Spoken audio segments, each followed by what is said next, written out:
कजरी एक काले रंग की लड़की थी जिसकी शादी सुरेश नाम के लड़के से कुछ दिन पहले ही हुई थी।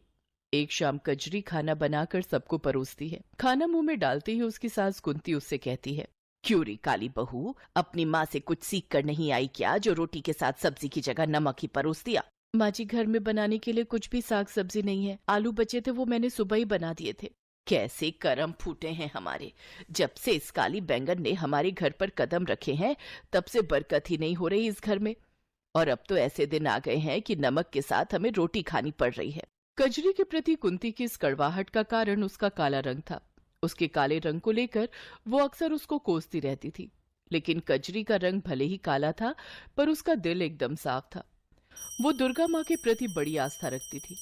कजरी का पति सुरेश दिहाड़ी मजदूरी करके अपना घर चलाता था, लेकिन पिछले कुछ दिनों से उसकी तबीयत कुछ ठीक नहीं थी, जिस वजह से वो काम पर नहीं जा पा रहा था। डॉक्टर साहब, आखिर क्या हुआ है मेरे बेटे को? गर्मी में लू लगने के कारण इन्हें उल्टी दस्त और बुखार आ गया है। आप इनके सिर पर ठंडे पानी की पट्टियां रखिए, साथ ही ये दवाई दे दीजिएगा।